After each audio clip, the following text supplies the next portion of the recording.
Hello tout le monde, everybody, comment allez-vous bien? Voilà, je suis là avec vous pour la suite de ma petite série de vidéos, enfin petite, ma série de vidéos, que faire pour utiliser un bloc en entier. Alors, je vous jure, je bosse hein, pourtant, mais il y a 48 pages là-dedans, hein, ça fait beaucoup 48 feuilles. Hein. Donc la première chose que j'ai faite, et ça je n'ai pas encore fait de vidéo, mais je vous montre quand même, c'est un mini-album. Alors, vraiment simple à faire, c'est le principe des albums faits à partir d'enveloppes. Et donc moi j'ai travaillé ce système-là. Si ça vous intéresse d'avoir la vidéo, ben, dites-le moi et je vous ferai la vidéo. C'est super simple à faire, je trouve que ça donne très très bien. C'est mignon comme tout, le format est vraiment chouette. On peut mettre une photo 10-15, donc voilà, à peu près. Faudra peut-être un peu la tailler. Mais bon, l'idée est là. Puis, il y avait des petites boîtes, que voici, que voilà. Hein. Voilà, deux petites boîtes. Et puis, parce que hein, on n'en finit pas, hein, j'ai fait aussi des petites pochettes. Je ne sais pas si vous les aviez déjà vues, je pense, hein, oui. Hein. Des petites pochettes comme ça pour glisser un petit cadeau ou un embellissement ou que sais-je. Attendez, je vais peut-être retirer l'album. Voilà. Comme ça, on voit mieux. Hein. Voilà. Qu'est-ce qu'il y a d'autre qu'on a fait encore avec ça? Il y a les pochettes de nœuds, vous vous en souvenez, hein, j'ai fait une vidéo sur le sujet. Si vous voulez, je mets le lien dans la barre d'infos. Et il y a pour le moment encore un concours qui tourne autour de ça. Je vous mettrai aussi le lien là-bas en haut à droite. Maintenant que je sais plus ou moins comment on fait. Voilà, ça c'est encore une petite enveloppe. Et alors il y a ceci. Et là aussi, si ça vous intéresse, je vous montre la vidéo. C'est une enveloppe, vous voyez, enfin, c'est pas une enveloppe, c'est un... Regardez, quand elle est vide. Voilà, c'est une pochette, on va dire, avec deux insertions, je sais pas comment dire, deux inserts, deux pochettes, voilà. Et tout est fait à partir du bloc, le papillon découpé, la bande découpée, tout ça, c'est des bandes découpées, voilà. Et ce que je trouvais chouette dans l'histoire, c'est que dans ce bloc, il y a des pages avec des tout grands motifs, comme vous pouvez le voir grâce à la rose ici.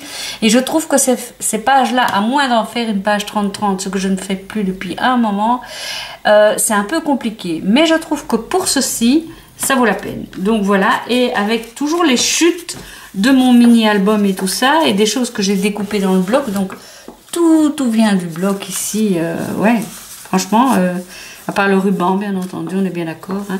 Mais voilà, et donc l'idée c'était de faire une petite pochette comme ça pour offrir dans une loadée d'enveloppe ou à une copine ou que sais-je, hein. Voilà. Donc, vous voyez, hein, j'ai pas encore fini avec ce blocage, j'ai pas encore fini. Alors, je vais vous montrer ce qu'on va faire aujourd'hui avec le papier de ce bloc. Vous vous souvenez quand je vous avais parlé des embellissements, je vous avais montré ces petites boîtes ici. Vous voyez, je les ai mises dans un couvercle de boîte, genre boîte à chaussures, mais j'ai un autre endroit où les mettre. Et je trouve que c'est hyper pratique parce que toutes les petites étiquettes que je vous propose, et aujourd'hui on va vous proposer celles-ci qui sont les petits mots courts, je pense que vous ne les avez pas, enfin les petits mots on va dire, que vous pouvez mettre soit comme ceci, soit vous pouvez les mettre sur une étiquette, attendez, hein, voilà, sur une étiquette comme ceci, voilà, vous avez la place pour mettre le petit mot ici en relief. Donc ça, ce sera le cadeau d'aujourd'hui et ce sera sur mon blog, vous aurez l'adresse en bas. Donc on va faire ces petites boîtes là. Alors je les trouve vraiment pratiques, non seulement comme telles, hein, parce qu'elles sont mignonnes, pour mettre les petits mots, c'est super parce qu'on voit bien ce qu'on a. Vous pouvez les mettre en petite étagère chez vous, hein, j'ai envie de dire par rangée, en les collant ensemble, en faisant comme un petit meuble. Éventuellement, où j'ai fait une bêtise. Qu'est-ce que j'ai fait comme bêtise? Je dois pousser sur quelque chose. Voilà, je sais pas. Attendez, je reviens vers vous. Alors, pour faire notre boîte, on a besoin d'un papier qui mesure 17 cm sur 17 cm. C'est toujours un carré. Et ici, pour la bande qui va servir de tiroir, il vous faut une bande de 8,2 cm sur 20 cm et demi. Voilà. D'accord, c'est parti, mon kiki. Ce qu'on va faire, c'est qu'on va puncher à 4,6 cm. Alors vous avez des mesures en inch et des mesures en centimètres en dessous. Vous voyez, marqué dans la matière. Donc, je dis bien 4,6 parce que ça fait quand même 3 fois que je recommence. J'ai été distraite. Voilà, donc on punch et on tire un trait dans la rainure qui est là en se mettant contre ceci. Voilà, et on reste sur la même ligne. Et là, à 10,3, voilà, c'est les deux premiers les plus importants. On punch et on tire. Alors, quand je dis les plus importants, ça veut dire les deux premiers qu'on doit mesurer, parce qu'après, on ne doit plus mesurer. Ok. Après, on va juste se baser sur les lignes qu'on a déjà tracées. Donc, on se met avec la petite pointe ici sur le pli qu'on vient de tracer. Tout à fait dessus. Je vous montre, vous voyez? Tout à fait, Anne-Marie. Voilà. Je punch, je tire, je me mets sur le suivant. Donc il y en a à chaque fois 2 par côté. Hein. Je punch, je tire. Je punch. Je tire. Et je punch. Je tire. Encore un côté. Voilà.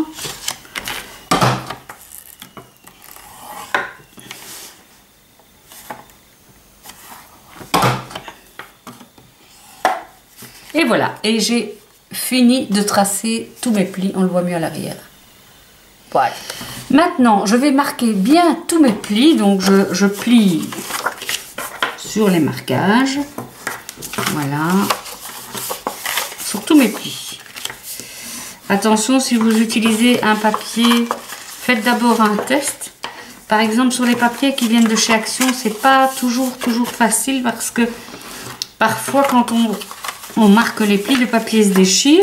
Et assez bizarrement, j'en ai parlé avec plusieurs d'entre vous, il y a des papiers pour lesquels ça ne fonctionne pas, rien à faire. Les plis se déchirent et d'autres, ça fonctionne d'un bloc à l'autre. Allez comprendre pourquoi. Bien, j'ai marqué tous mes plis. Et vous voyez, j'ai 2 petites pointes. Attendez, je vais m'éloigner encore un peu. Voilà. J'ai 2 petites pointes et 2 grandes pointes. Sur le côté des petites pointes, je replie ici et je vais puncher pour faire la petite encoche qui me servira à ouvrir le tiroir. Et là, je me centre bien sur les repères qui sont là. Hein. J'essaie de me mettre bien au milieu et je punch. Ce papier ici n'est pas encore trop épais. J'ai connu le récalcitrant. Parce qu'il y en a, oulala, pour puncher à travers les 2 épaisseurs, c'est pas évident. Ce que vous pouvez faire, si ça ne va pas, c'est prendre une petite perforatrice ronde et la mettre à moitié là et vous aurez une encoche ronde. Pareil. Bien. Alors, toujours sur le petit côté. Je vais mettre du côté blanc parce que j'ai l'impression qu'on voit mieux. Je vais couper ici jusqu'à la première ligne que je rencontre. Le plus droit possible, bien entendu. Hein. Vous vous en doutez, voilà. Même chose ici. Voilà. Et pareil ici.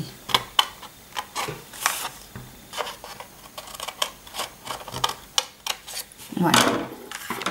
On va commencer, parce que j'ai mis ma colle, par coller le grand côté. Donc on prend uniquement le premier rabat. Voilà, toc, toc, toc, toc, toc, toc. On plie comme ceci. Et immédiatement on plie, voilà, parce qu'on a une petite pointe qui reste à l'intérieur.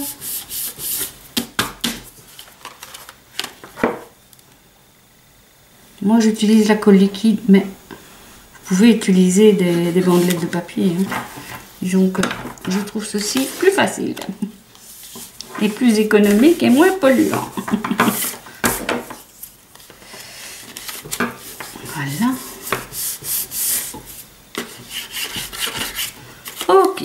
Alors, pour les côtés, en fait, ce qu'on va faire, c'est qu'on va rabattre les deux bords ici et rabattre ceci. Alors, moi, j'ai chaque fois un petit souci avec ces petites buttes ici. Donc, je les coupe. Parce qu'elles empêchent parfois de bien marquer le pli. Donc, je les coupe tout simplement. Hop, hop. Pareil ici. Hop. Et hop. Voilà. Non, c'était là au-dessus. Non, ça va. J'ai rien dit. Ok. Donc, maintenant, colle, colle. Oui. On colle. On met de la colle sur les deux rabats. Et peu importe, il n'y en a pas un qui va au-dessus, l'autre en dessous. On s'en fiche. Enfin, oui. Ça n'a pas d'importance lequel va au-dessus, lequel va en dessous. Hein. Donc là, on remonte. Et on plie. Ok. Et là, je mets de la colle sur la pointe. Voilà, voilà, voilà, voilà. Oula, celui-là est mal mis. D'où l'avantage de la colle liquide. Voilà. C'est pour ça que la colle, le double face, j'ai pas trop fan. Parce que je fais beaucoup de bêtises, faut savoir. Donc ici, colle. Et colle.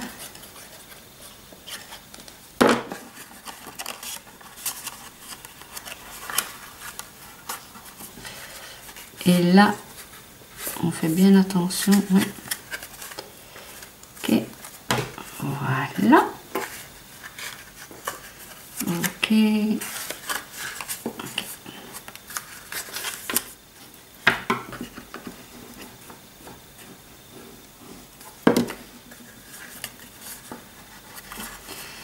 Alors, pour ce qui est maintenant du tiroir.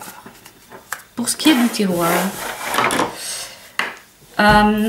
il y a plusieurs façons de procéder. Quand j'avais suivi la vidéo, parce que bien entendu, ça ne vient pas de moi, je ne suis pas assez douée pour ça. C'était une démonstratrice Stampin' Up et je la salue au passage et je la remercie pour sa vidéo. Elle avait donné des dimensions et moi, le problème, je trouve, hein, c'est qu'avec la punchboard, vous le savez si vous l'utilisez régulièrement, on a beau essayer de bien prendre les mesures et tout, on n'est pas toujours pile poil. On n'a pas, par exemple dans les petites boîtes que j'ai faites, j'en ai pas deux qui sont tout à fait identiques. Donc ce que je fais, je marque un pli à 4 cm de ma bandelette ici, sur le long côté, à 4 cm, voilà. Alors moi j'ai un plioir intégré dans mon massicot, mais si vous n'en avez pas, ben vous vous mettez à 4 cm et là au centre, vous passez avec votre plioir. Et c'est le seul pli qu'on va marquer en mesurant, vais-je dire. Donc on essaie vraiment de le garder, de vérifier qu'il soit vraiment d'équerre, parce que comme c'est le premier et qu'il entraîne tout le reste, eh bien il va falloir la jouer serrée. Donc ce que je fais, c'est que je fais le tour sans trop tirer, parce qu'il faut quand même qu'il y ait la possibilité au tiroir de circuler. Voilà. Et je marque ainsi avec mes doigts légèrement l'emplacement des plis que je souhaite avoir. Voilà. Et là pour le coup je reprends mon massicot et en me basant sur les plis que j'ai tracés avec les mains, avec les doigts, je remarque bien le pli. Vous voyez ce que je fais? J'ai le massicot qui me rentre dans les nichons. Voilà. Et voilà. Ok, on est bon. Donc, là, je remarque mes plis.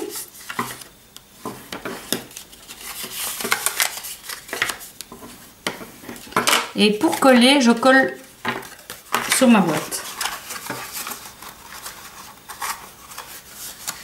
Vous voyez, maintenant, ça va, mais pile poil, quoi. C'est génial. Ça va pile poil.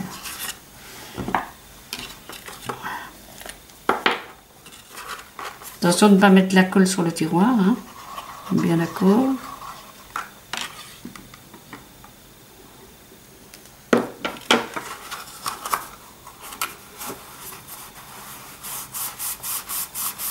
Et voilà ma petite boîtounette. Donc ce que je vais faire maintenant, c'est que je vais prendre des déchets de papier. Donc faites-le circuler immédiatement, hein. Comme ça, s'il y avait un poil de colle qui tenait, vous allez pouvoir empêcher que ça ne reste collé éternellement. Je la décore et je reviens vers vous.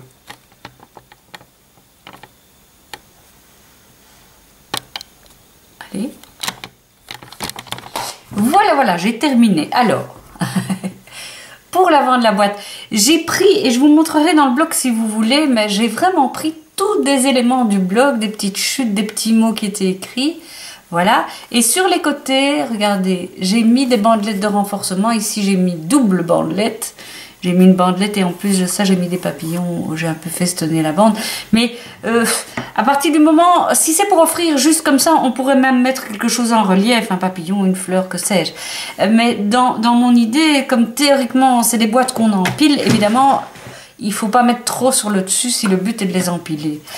Pour rappel, pour ma part, c'est des étiquettes qui servent à des boîtes qui servent à mettre des étiquettes. Donc j'ai mis ça là pour décorer, mais évidemment en théorie j'imagine que vous mettrez, si vous faites comme moi, un exemplaire de votre étiquette, hein. Donc c'est vraiment tout simple, tout plat. Ici j'ai fait le tour, derrière je n'ai rien mis, voilà. Et ici à l'intérieur j'ai quand même mis, attendez, hop là, voilà, j'ai quand même mis un papier avec des papillons pour cacher le fond, parce que je trouvais que c'était pas hyper joli. Et comme ça, quand on ouvre la boîte, on a un rappel de ce qu'il y a au-dessus. C'est d'un consommé. Voilà. J'espère que ce patron vous aura plu. J'espère que ce tuto vous aura plu.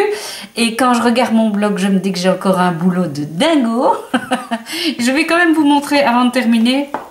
Alors, pour celles qui m'ont demandé où on pouvait trouver le bloc, moi je l'ai acheté chez mon grossiste, mais vous pouvez le trouver sur le site paperpads.nl. C'est un site hollandais, mais franchement ils livrent aussi vite et ils sont très rapides et très efficaces. Donc c'est ça que je voulais vous montrer, que dans ce bloc vous avez une page comme ceci avec des bandelettes que vous pouvez découper, et notamment les petits ronds là. Voyez, en fait, ils sont pile poil de la taille d'une petite perfo. Donc, je les ai découpés à la perfo. Regardez. Vous voyez, c'est pile poil la taille. Et je les ai découpés à la perfo pour mettre sur mes tags, pour mettre ici sur la petite boîte, etc. Et voilà. Et donc, vous voyez que j'ai encore mes pleins. Voilà les petits ronds que j'ai découpés. Il y en a d'un peu partout. J'essaye de laisser tout grouper. J'ai encore plein de chutes. Plein. Mais ça c'est autre chose, rien à voir. Qu'est-ce que j'allais dire? Ah oui, regardez, c'est un début. Je ne sais pas encore ce que je vais faire avec, mais il me restait des bandes de pages et j'en ai fait un genre de patchwork. Voyez, je ne sais pas encore comment je vais m'en servir, mais ça fera peut-être partie des prochaines choses que je ferai avec ce bloc. Voilà.